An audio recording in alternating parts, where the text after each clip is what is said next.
Live from New Delhi, you're watching DD India News Hour, India's voice to the world. I'm Kavita, coming up in the next hour. India's Prime Minister Narendra Modi and Bill Gates interact on artificial intelligence, climate change, women's empowerment, technological advancement. Prime Minister Modi gifts Bill Gates a vocal for local gift hamper.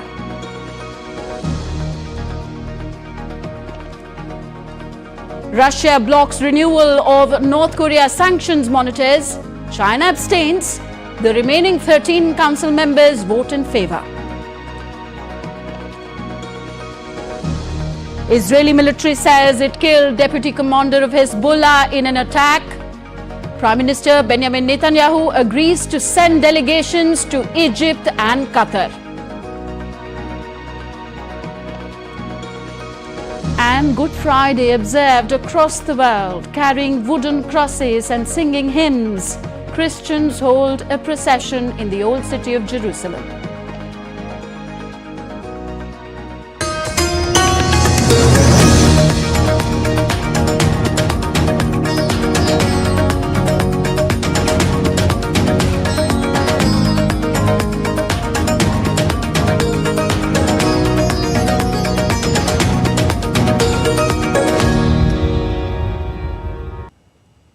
First updates from New Delhi. In a conversation with Microsoft co-founder Bill Gates, India's Prime Minister Narendra Modi highlighted the dangers associated with artificial intelligence.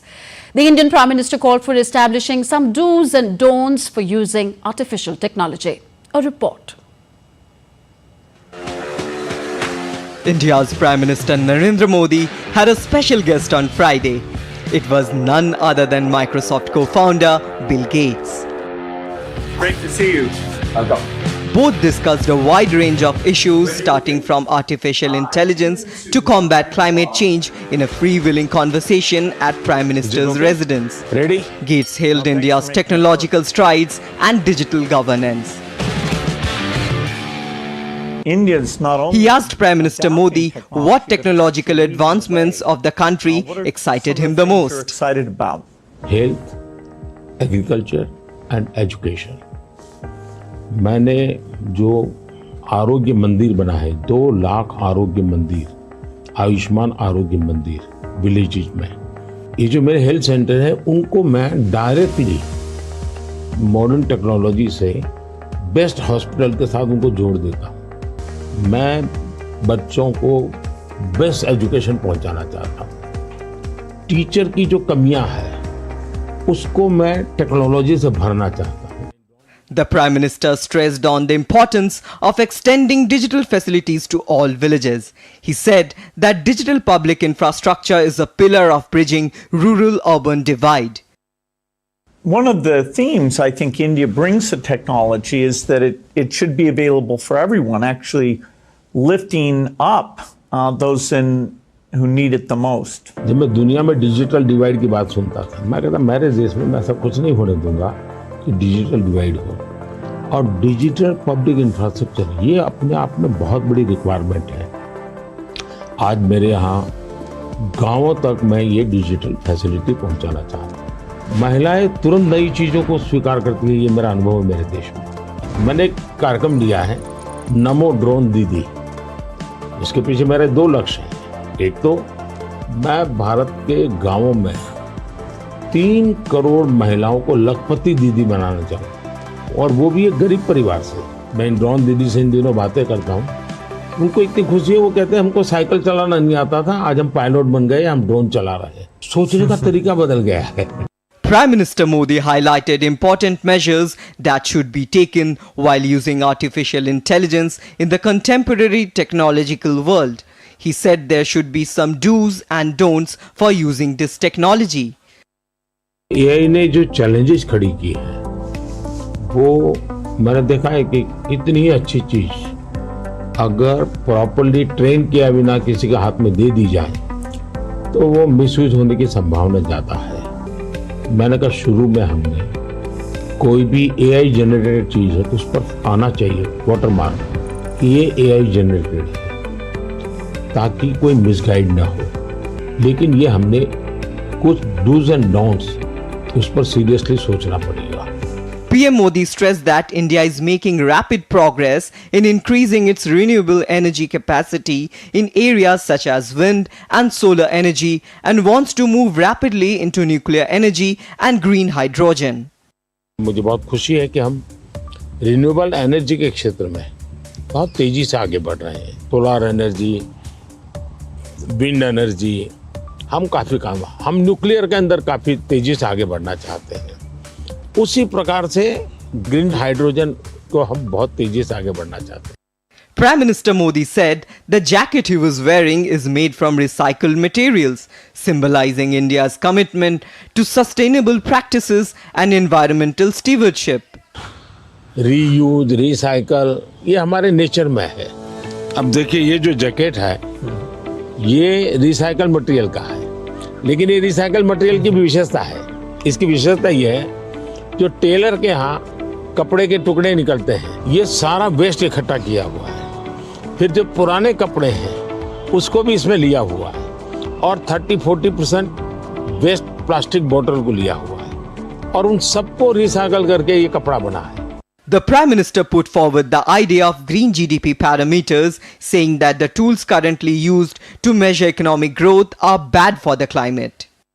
दुनिया को green GDP के concept को develop करना चाहिए कि भाई तुम्हारी total GDP में ग्रीन जीडीपी कितनी है, टोटल रोजगार में ग्रीन रोजगार कितने हैं। हम एक नया आखिर टर्मिनोलॉजी बदलनी चाहिए दुनिया की। तो मैं समझता हूँ कि समस्या का समाधान हो सकता है। Take the selfie. There was also a selfie moment. Bill Gates took a selfie on Namo app.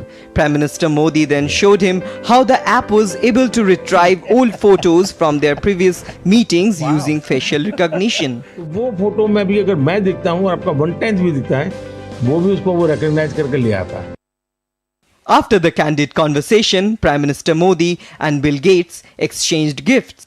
Gates presented Prime Minister Modi with books on nutrition.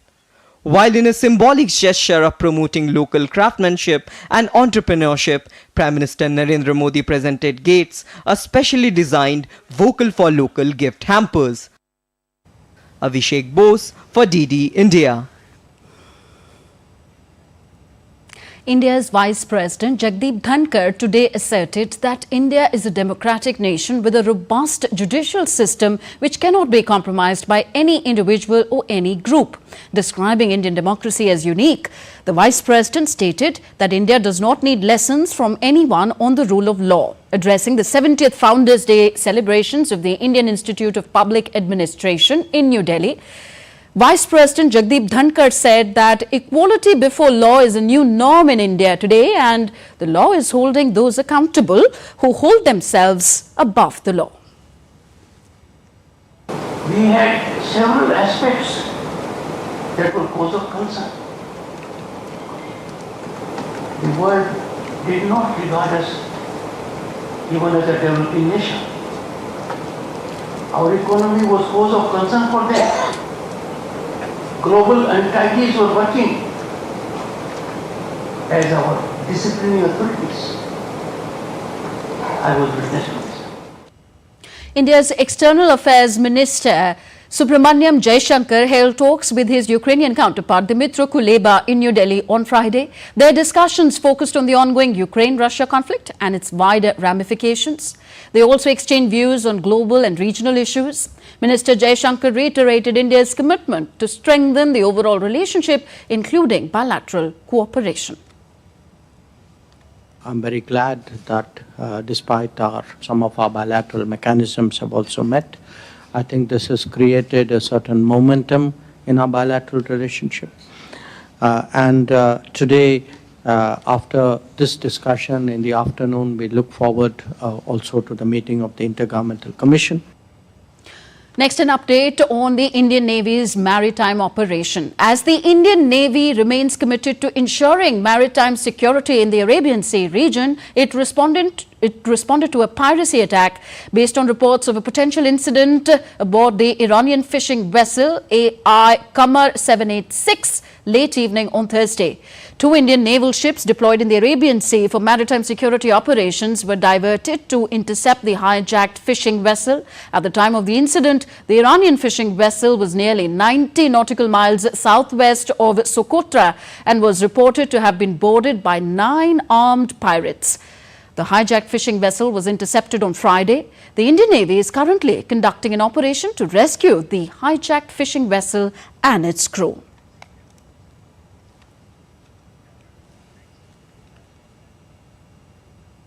On to West Asia now. Israeli Prime Minister Benjamin Netanyahu agreed to send delegations to Egypt and Qatar today with an aim to push forward the negotiations. This development keeps the hopes of de-escalation of the conflict between Israel and Hamas alive. Also, the Israeli military killed the deputy commander of Hezbollah in an attack on Friday. A report. In a major development aimed at de-escalation of the ongoing conflict, Israeli Prime Minister Benjamin Netanyahu has agreed to send delegations to Egypt and Qatar, where negotiators have been trying to secure the release of Israeli hostages as part of a possible Gaza ceasefire deal. Netanyahu's office said he spoke with the heads of Israeli intelligence agencies Shin Bet and Mossad and approved that delegations on their behalf go in the coming days to Doha and Cairo with a mandate to push forward with negotiations. Meanwhile, food prices in the Gaza Strip have experienced a sharp increase in the wake of the ongoing Israel-Hamas conflict, further inflaming the hardship of local residents.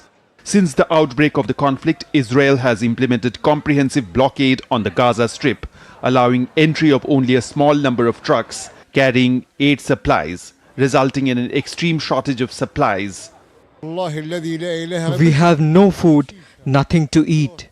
We can only take grass and wild vegetables. We have never lived a life like this before. Meanwhile, the International Court of Justice has ordered Israel to provide immediate, unhindered delivery of aid to Gaza. Judges at the ICJ unanimously said this could be done by increasing the capacity and number of land crossing points and maintaining them open for as long as necessary. Israel has called the allegations that it is blocking aid wholly unfounded. Giving its response to the World Court's order, the Israeli Foreign Ministry said it was continuing to promote new initiatives and to expand existing ones to allow a continuous flow of aid into Gaza by land, air and sea. Working with the UN and others, it said Hamas was to blame for the situation in Gaza and for starting the conflict. Meanwhile, the Israeli Defense Forces continued strikes on Hamas targets in Gaza on Friday. The IDF described the targets as Hamas infrastructure and a tunnel shaft, stating that the group is using civilians, including apartment blocks and hospitals, for cover.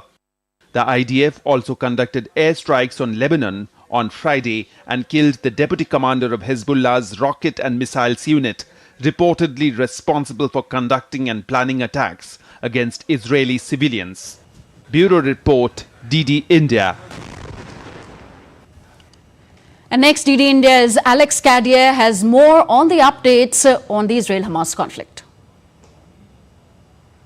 Well, the latest we have from Prime Minister Benjamin Netanyahu's office is that Israeli negotiators will be allowed to re-engage with those ceasefire talks. We know just a matter of days ago the Israeli government had decided to pull back its negotiators from those discussions, citing Hamas's refusal to accept a compromise deal, that is according to Israeli officials, and saying that Hamas's requests were delusional. Now, a proposal had been put on the table by the United States and accepted by Israel, which would have seen 40 Israeli hostages, women, the injured and the elderly, released in exchange for 700 Palestinian prisoners, 100 of which are serving a life sentence for murdering Israelis. That would have been the deal on the table for Hamas, who refused it. They said that Israel had failed to engage constructively on its core demands, including the return of civilians to northern Gaza,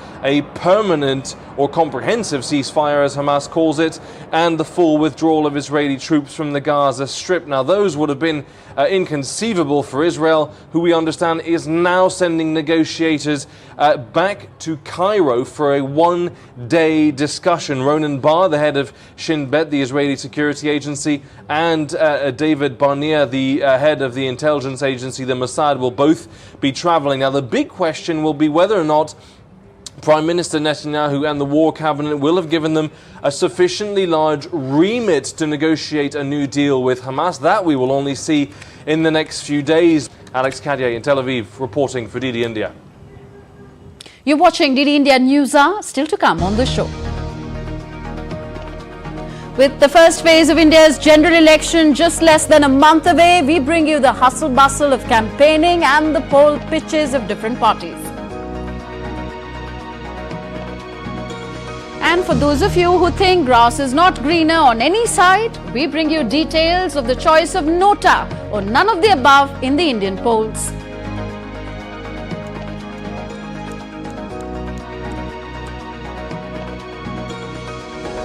A bus carrying Easter pilgrims plunges into a ravine in South Africa, 45 killed. All that and more on the other side.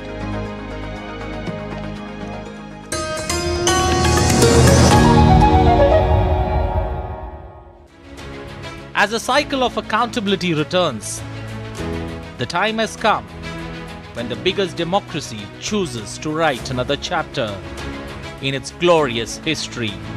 Development, justice, regionalism, a big political canvas. Everything will be put to test in this mega battle for glory. DD India dissects what makes elections 2024 the battle royale in Indian politics.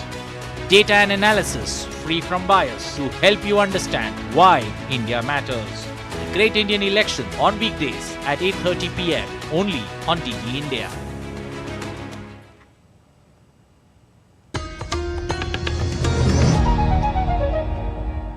Thank you for staying with us on DD India News Hour. I am Kavita Neja. So now let's get you the latest on what's happening in India in the run-up to the world's largest democratic election.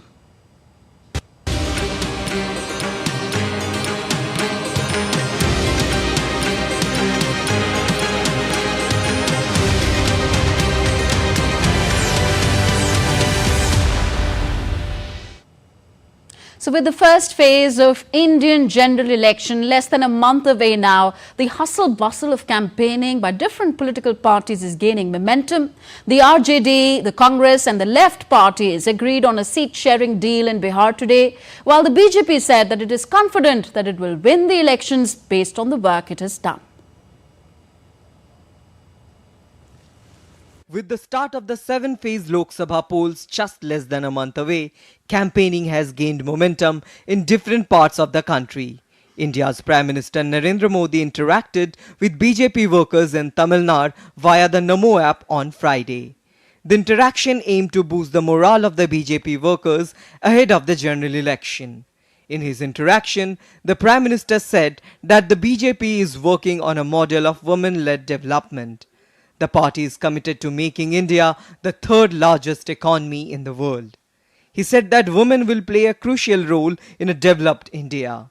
He said that he was happy that women workers of the party are working hard. Meanwhile, it was a day of hectic political developments in the western Indian state of Maharashtra. The chief of the Vanchit Bahujan Aghadi, Prakash Ambedkar, has given a call to go solo in this election. However, MVA leader Sanjay Raut said that he is trying his best to convince Prakash Ambedkar so that MVA could fight elections unitedly. देखिए, महाराष्ट्र के जो मैत्रीपूर्ण लड़ाई 5-6 सीटों पर लड़ने की जो हम सबकी भावना है, कांग्रेस के कार्यकर्ताओं की भावना है, महाराष्ट्र के कांग्रेस के नेताओं की जो भावना है, ये सारी भावना कांग्रेस के सेंट्रल लीडरशिप को बता दिया गया है. अब 1-2 रोज में सेंट्रल लीडरशिप उसके ऊपर आने वाले दिनों में फैसला करेगी. Moving to the neighbouring state of Karnataka, another joint coordination meet of the Bharatiya Janata Party and Janata Dal secular leaders took place at Bengaluru. This in a bid to ensure that there is a proper understanding between leaders and workers of both parties in the run-up to the election. This is the second joint meeting between the two coalition partners after the alliance was formed. As part of an alliance seat-sharing formula, the JDS will fight on 3 seats and the BJP on 25. First time BJP and JDS coordination committee meeting was held. All leaders were present. We have given one of the best message to the people of Karnataka to fight the Congress. BJP candidate from Mandi Lok Sabha constituency in India's Himachal Pradesh, Kangana Ranaut held a roadshow on Friday in Mandi. Actor turned politician Ranaut, set to contest her first electoral battle, was seen greeting her supporters. While addressing the people, she said she will work for the development of her home state. Finally, after a lot of bickering, seat sharing among the opposition India alliance has been finalized for the Lok Sabha polls in Bihar. RJD, Congress and left parties have agreed on a seat sharing in which RJD will fight on a majority of seats. आज पूरा महागठबंधन दल आपके समक्ष है और ये परिणति है एक प्रगतिशील विकल्प देने की। गठबंधन दलों का होता है, व्यक्ति के इर्द गिर्द गठबंधन नहीं होता है और उस मर्म को सब लोग समझते हैं। Meanwhile, a delegation of Trinamool Congress leaders reached the Election Commission office in New Delhi. TMC leader Shashi Panja alleged that TMC is being targeted. ये इंतजार कर रहे हैं कि आप थोड़ा देखिए कि इस समय इलेक्शन की जो प्रक्रिया उसको आगे चलने दीजिए। हम लोग भी चाहते हैं कि सुंदर तरीके से इलेक्शन हो, निष्पक्ष हो।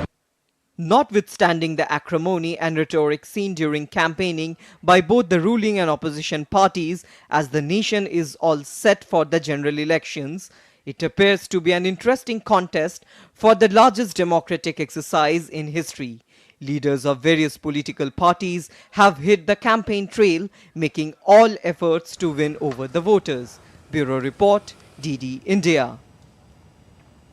And DD India correspondents Dibendu Mondal and Aisha Khanam join us now to give the election pitch from their states. Dibendu joins us from New Delhi. Aisha joins us from Bengaluru. First to you, Dibendu, the BJP is likely to release the 8th list of candidates for the elections. So who all are expected to be in this list? Well, Tanvi, that's right. You know, the BJP is left with just a couple of names for the 2024 elections. Mostly it will be the state of Punjab because the BJP has not declared a single candidate from Punjab.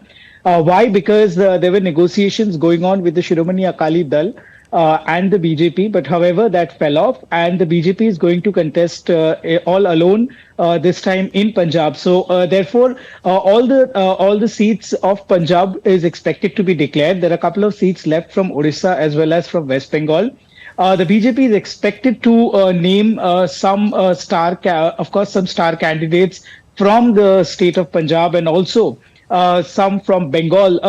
One of the interesting seats that one would look out for would be the seat of Diamond Harbour in Bengal because BJP needs to put out a very strong candidate against Trinamool Congress's second in command, Abhishek Banerjee.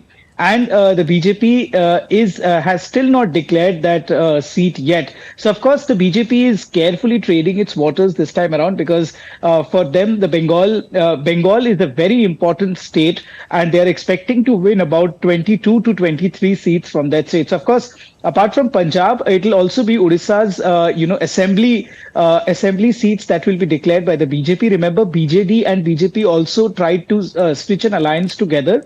But however, the internal report of the BJP showed that the BJP could perform better alone. And therefore, they decided to go all alone in the state of Odisha as well. So the list of assembly candidates for the BJP will also be released in this 8th list, which we are expecting maybe later tonight or tomorrow morning. So there could be, of course, there could be many surprises and many star names that could be coming from Bengal as well as from Punjab. Yes, back to you. Okay. Aisha, talking of alliances, the BJP and JDS have resolved to face this election unitedly in Karnataka. So how strong is the alliance this time? Well, the BJP and JDS have really hit the ground, and they are opposing stiff competition to the Congress at the moment. Now, remember, both the parties had earlier formed the government in Karnataka, and then later on there were differences. But now both the parties are together. JDS is a regional party, and it requires a national party support, a national party like BJP's support for its survival in the few regions that it has its dominance. Now, JDS is a party which gets a lot of support from mostly the agrarian community. So therefore, the JDS is now, JDS has patched up all the differences with the BJP, and now they are fighting the elections together. So today there was a second coordination committee meeting wherein the top leaders, the former Prime Minister of India, Deve Gowda, and the former Chief Minister of Karnataka, B.S. Yediyurappa, met. Remember, when there is an alliance, the top leaders do meet and there are formal handshakes. But at the ground level, at the grassroots level, there are still differences among the workers.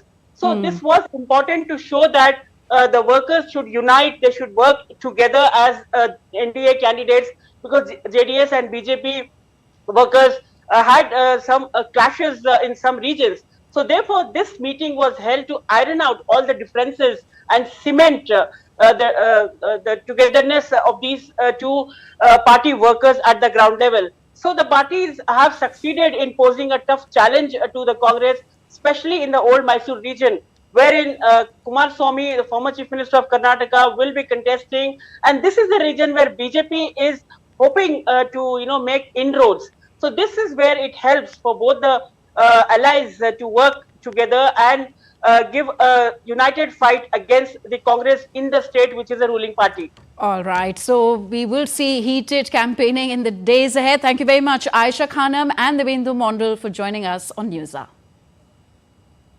Now, with a plethora of choices for voters to choose from, there exists an option for them to express their disapproval as well. Our next report tells you all about this unique feature, the choice of Nota or none of the above.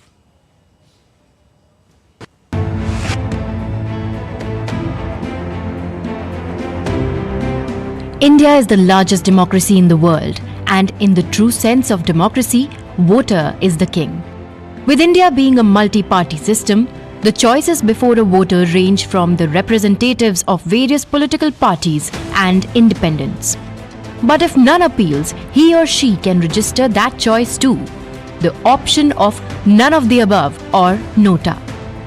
In India, if a voter does not support any of the candidates contesting in a particular election, he or she has the option to select Nota or none of the above as a measure of registering their disapproval of all the contestants. Nota was used for the first time in the 2013 Assembly elections in 5 Indian states, Chhattisgarh, Mizoram, Rajasthan, Delhi and Madhya Pradesh, and later in the 2014 general elections. The Supreme Court of India reasoned that the Nota option would allow voters to express their discontent with the political parties and the candidates they put up, and thus help cleanse the political system. But it's a method by which the voter can register his or her disapproval only. The option has no real electoral value. Even if the maximum number of votes cast is for Nota, the candidate getting the most of the remaining votes would be declared the winner. Around the world as well, countries like Colombia, Ukraine, Brazil, Bangladesh, Finland, Spain, Sweden, Chile, France, Belgium and Greece allow their voters to cast Nota votes. The United States also allows it in a few cases, and the state of Texas in the US permits the provision since 1975. The Nota option may not hold much electoral value, however, it represents a section of electorate dissatisfied enough to prefer no candidate over the ones contesting. Despite its capacity to alter election results, Nota's overall vote share has seen a decline. From 1.41% in the 2018 polls to 0.97% in the recent elections, the drop indicates a shift towards more decisive voting or voter education about Nota's implications. Antara Sinha for DD India. On to South Africa now. A bus crash in the northern province of Limpopo killed 45 people and left one seriously injured. The ministry alleged that the driver lost control and collided with barriers on the bridge, causing the bus to topple over and hit the ground, where it then caught fire. The passengers were pilgrims travelling from Botswana's capital to an Easter service in the town of Morea. An 8-year-old girl, the only survivor, was taken to hospital with serious injuries.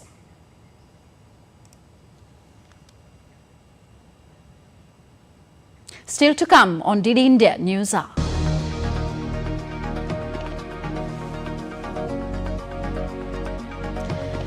On the other side, a discussion with our expert on the highlights of Prime Minister Narendra Modi's conversation with Bill Gates.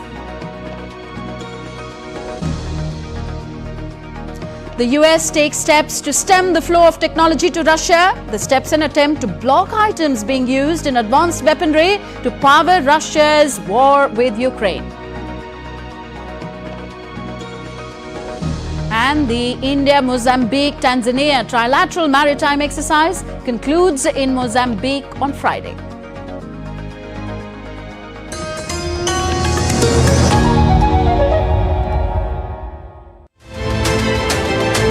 Why is ISIS surging again, and what are its implications? What are the threats that it poses to international security and to India? ISIS has been a very decentralized organization since the beginning, and that is what has given them benefits and has led them in this successful manner. What India has done up till now is to, strike on the causes. So de-radicalization has been our prime focus to deal with the ISIS rather than a purely military response. Yeah.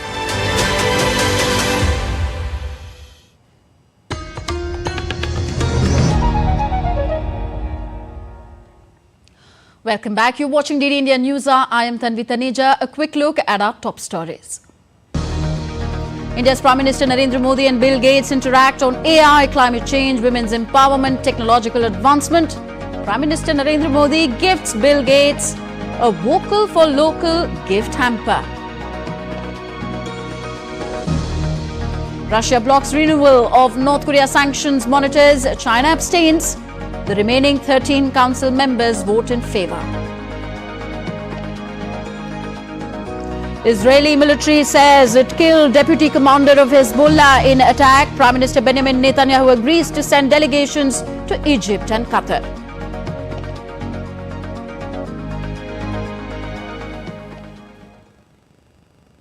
Going back to our top story now, Indian Prime Minister Narendra Modi engaged in a dialogue with Microsoft co-founder Bill Gates, covering a wide array of critical issues. And to discuss these issues, we have with us Professor Kavita. She joins us from IIT Delhi School of Artificial Intelligence. Welcome, ma'am, to the program. First of all, tell us the special significance of this meeting between Microsoft co-founder Bill Gates and Prime Minister Narendra Modi at a time of India's economic resurgence. Good evening, Tanvi, and I extend my good evening to all the viewers out there. This meeting, this dialogue between Prime Minister Modi ji and Mr. Bill Gates has been at a very, very crucial time, because India has recently launched a couple of technical missions like National Mission for Interdisciplinary Cyber-Physical Systems, Quantum Mission, Semiconductor Mission, and now we have National AI Mission. So this clearly indicates that India wants to take a lead and lead from front. So AI is something which we find a scope which is like very widely accepted, and then our own generative AI which we have very recently developed, that is Bharat GPT. We have funded that for 242 crores for 2 years. So in that, what we intend to do is we are just emphasizing on education, that is knowledge generation. We are emphasizing on product development. We are emphasizing on non-personal data bank, that means Bharat Data Sagar, startups and skill development. So this meeting particularly, I say, has come at a very, very crucial point wherein we are ready to stand on the top and declare to the world that now India is taking a lead here, and our three major areas identified in the National AI Mission are agriculture, health, and education. So that clearly shows that not only very premium institutes for research or education, we intend to cover the last mile with AI, and we also intend to leverage the maximum benefits out of it. Professor, Prime Minister Narendra Modi made a big point when he told Bill Gates that there should be some do's and don'ts in using artificial intelligence. Could you elaborate more on this important aspect of AI?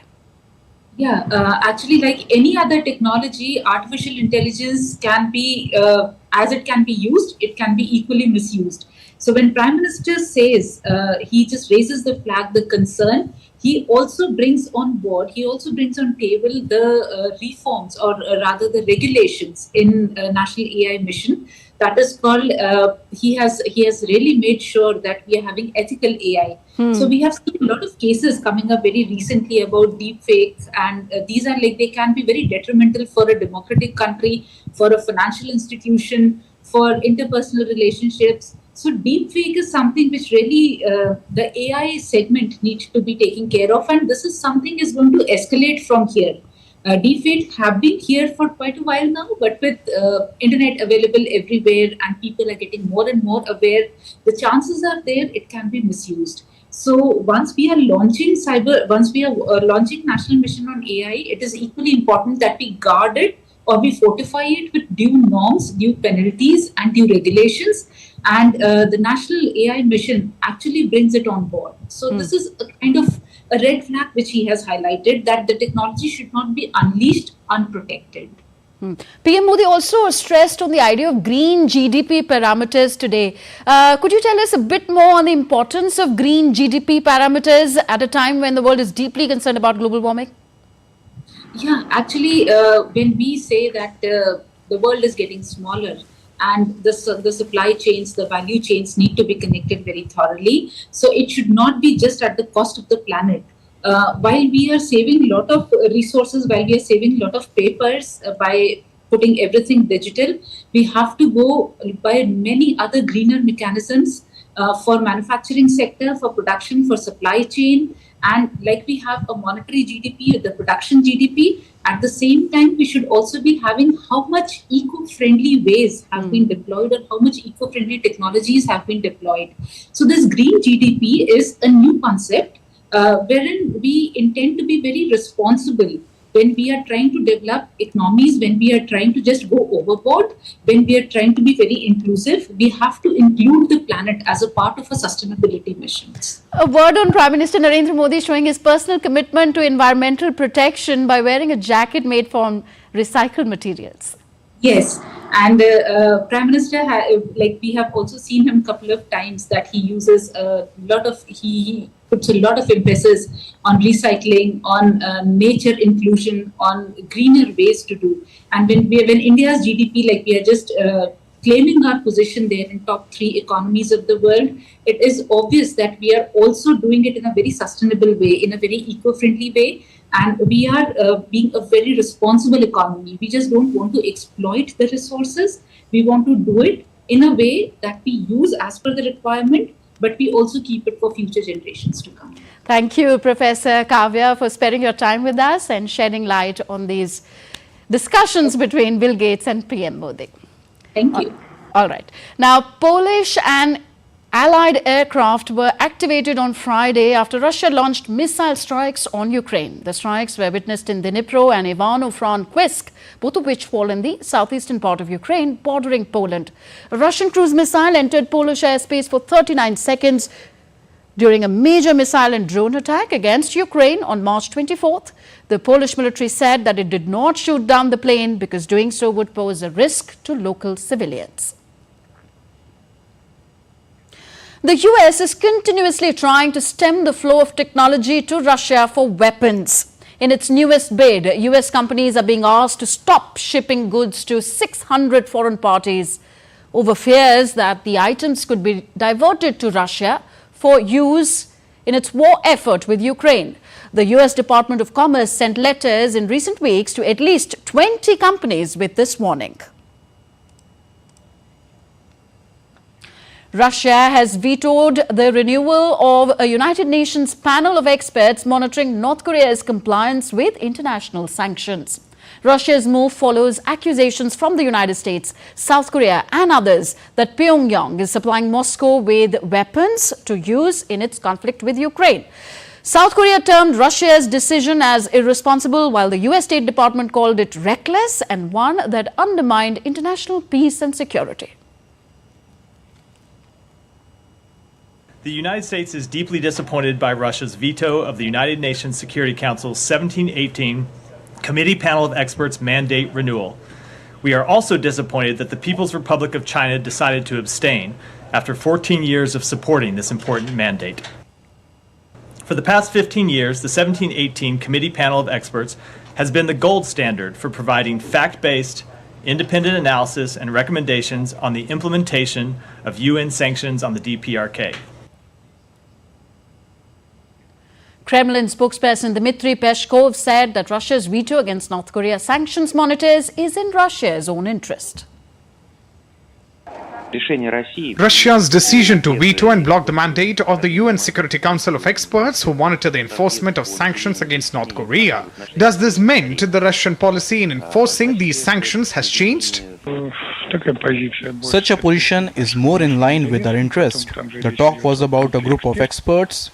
The issue is that we do not agree with the practical aspects of this project. DD India's Dasa Chernishova sent us this report from Moscow. Russia vetoed the UN Security Council resolution that sought to extend the monitoring of UN sanctions against North Korea over its nuclear program.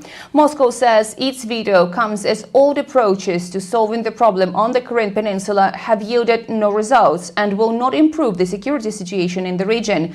Russian Foreign Ministry's spokeswoman Maria Zakharova said in the absence of mechanisms that revise the UN Security Council's sanctions and ease them, they only hinder confidence building and political dialogue. Zakharova pointed out that the group of experts of the UN Security Council's 1718 committee has, in her words, lost all the standards of objectivity and impartiality. She said that's why Moscow insists on establishing specific conditions for sanctions in order to review them and to make further decisions. Moscow's decision has been criticized by the Western countries that claim that Moscow is seeking to avoid scrutiny and allegedly violates those sanctions by buying weapons from Pyongyang. Moscow dismisses those accusations. The vote will have no impact on the actual sanctions against North Korea, which will remain. The security force Kashmir frontier in Srinagar on Friday with the aim of planting 3,000 saplings. The plantation drive was held in partnership with the State Bank of India's Corporate Social Responsibility Initiative. The BSF organizes such plantation drives wherever it is deployed. And the second edition of the India-Mozambique-Tanzania trilateral exercise concluded in Mozambique on Friday. The week-long exercise underscored the importance of enhanced maritime cooperation and interoperability between the three navies. Still to come on DD India News Hour. Members of the Christian community host traditional Good Friday processions world over. In Miami Open tennis, India's Rohan Bopanna and his Aussie companion Matthew Ebden storm into the men's doubles final.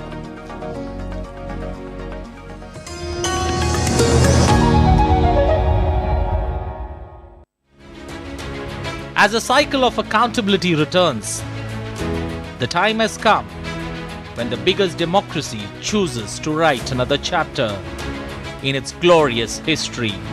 Development, justice, regionalism, a big political canvas. Everything will be put to test in this mega battle for glory.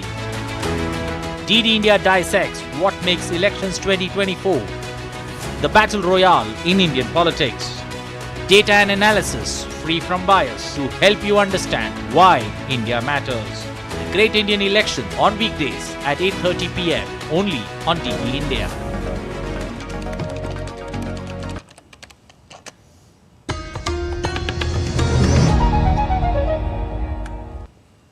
You're watching DD India News. I am Kavita. Now on to the Caribbean country of Haiti. Gang violence continues to plague Haitians, where more than 1,500 people have been killed so far this year. The country has extended a state of emergency while trying to deal with the civil unrest and set up a new government. DD India's Latin America correspondent Mary Trini Mina has more. The United Nations has described the situation in Haiti as cataclysmic, with more than 1,500 people killed in the Caribbean country since the beginning of 2024.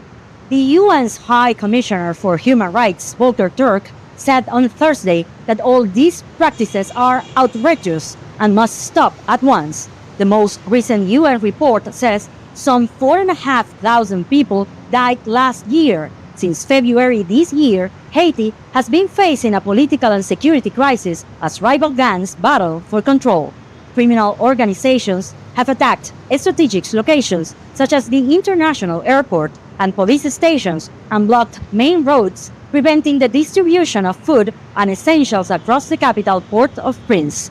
For now, a state of emergency that began a month ago has been extended until early April, but is likely to continue as the capital continues to be controlled by heavily armed civilians. This comes as the Caribbean nation is working to establish a new government through a transitional presidential council. Even though Haiti's prime minister said in mid-March he would hand over his office when the transitional government takes office, the council is not officially installed yet. In Caracas, Mary Trini Mina reporting for DD India. Next, an update on the Baltimore bridge collapse. The U.S. government has approved an emergency fund of $60 million for Maryland to help in the recovery and rebuilding mission of the collapsed Francis Scott Key Bridge in Baltimore. The bridge collapsed on Tuesday after being hit by a cargo ship. 2 bodies have been recovered and 4 others are missing and are presumed to be dead. DD India's Rishabh Sharma has more. We pray for the family and the families of all of the victims of the Key Bridge collapse, and our hearts are with the families. And to all the families, we are so sorry for this tragedy. On Tuesday, in the wee hours, a cargo ship named Dali, heading towards Colombo in Sri Lanka, hit the Francis Scott Bridge in Baltimore Harbor in Maryland. The strike was powerful, causing most of the bridge to collapse. 6 workers engaged on a roadside work on the bridge fell into the waters. All of them are presumed dead. Rescue crews initiated a rescue operation soon after the accident. They recovered 2 of the 6 bodies. One of them belonged to Meno Suazo, a migrant worker. His family is having a tough time. However, they still appeal US government to not stop till all the bodies are recovered.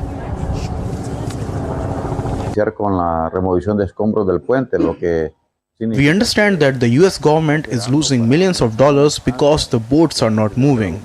But we believe that they should not forget the suffering of the families and the 4 victims whose bodies have not yet been found. Almost 31,000 cars used to cross the Francis Scott Key Bridge every day, and it was one of 3 ways to cross Baltimore Harbor. The cargo ship was the length of the Eiffel Tower. The collision was immense. Hence, authorities say it will take time to rebuild the bridge. The US government has also awarded $60 million to the state of Maryland in the federal emergency relief. Government is working hand in hand with industry to investigate the area, to clear the wreck, and to move the ship. Leaders from across local and state and federal levels are gathering funds to rebuild this bridge. This work is not going to take hours. This work is not going to take days. This work is not going to take weeks. We have a very long road ahead of us. Built in 1976, the Francis Scott Key Bridge missed out on structural engineering redundancies that are commonplace in newer bridges. Engineers also say that the size of cargo ships has grown in recent decades and now is an urgent need to better protect the piers holding up spans over the shipping channels to prevent further casualties. Rishabh Sharma's report for DD India. From Delhi's renowned Sacred Heart Cathedral Catholic Church to Goa's Mary Immaculate Church, Christians around the world gather to attend services in churches and remember the supreme sacrifice of Jesus Christ on Good Friday today. DD India's Mihir Mekhuri reports. Good Friday, a day of solemn reflection in the Christian calendar, was observed on the 29th of March this year to commemorate the crucifixion of Jesus Christ. On this day, Christians around the world gather to attend religious services in churches and fast to recall the sacrifice of Jesus Christ, who willingly gave his life to redeem humanity from sin. On the solemn occasion, India's Prime Minister Narendra Modi recalled the sacrifice of Jesus Christ and said it teaches people compassion and forgiveness. From Delhi's renowned Sacred Heart Cathedral Catholic Church to Goa's Mary Immaculate Church and from Kolkata's churches to Mumbai's, worshippers thronged these places of worship for Good Friday services marked by readings, prayers and hymns invoking a sense of solemnity and reflection. Jesus died so that mankind can be saved. But this death is not an end. But what is important is that this particular day is always seen in the angle or in the reflection of Easter. So this is, though it is a sorrowful day, Jesus dying for us, but to his death he has given us new life, new creation and newness in our life. That is the beauty of Good Friday. Christians in Jerusalem held a Good Friday procession carrying wooden crosses and singing hymns along the traditional route believed to be taken by Jesus Christ to his crucifixion. The procession culminated at the Holy Sepulchre Church, where Christians believe Jesus Christ was buried before his resurrection. In the northern Philippines, Catholic devotees were nailed to wooden crosses on Good Friday in a reenactment of Jesus Christ's crucifixion. While I was walking, all I was thinking about was how Jesus felt while he was carrying his cross up until he was crucified. Good Friday serves as a reminder of the suffering and sacrifice of Jesus Christ, but it is also a day of hope as it foreshadows the joy of Easter Sunday when Christians celebrate the resurrection of Jesus Christ. Mihir Mekhuri reporting for DD India. Camera person Raju Gaikwad, this is Shama Mishra for DD India, Mumbai. And next, in some sporting action now, India's Rohan Bopanna and his Australian teammate Matthew Ebden have stormed into the men's doubles final of the Miami Open. The duo sealed an easy win over Spain's Marcel Granollers and his Argentine partner Horacio Zeballos by 6-1, 6-4. Bopanna and Ebden will take on Croatia's Ivan Dodic and his American partner Austin Krajicek in the final on Saturday. Bopanna has slipped to the second spot in the doubles rankings after a quarter-final loss at the Dubai Championships at an early exit at the Indian Wells Masters.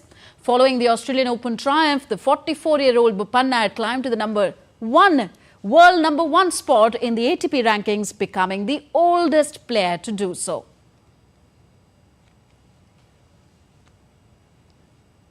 So that's all for this edition of DD India News Hour. Do let us know your thoughts on the news of the day. Connect with us on Facebook, X, formerly Twitter and Instagram. You can also connect with us on our website, ddindialive.co.in. We'll be back with more news as it breaks here on DD India. I'm Tanvi Taneja from my entire team in New Delhi. Thank you for watching. Namaskar.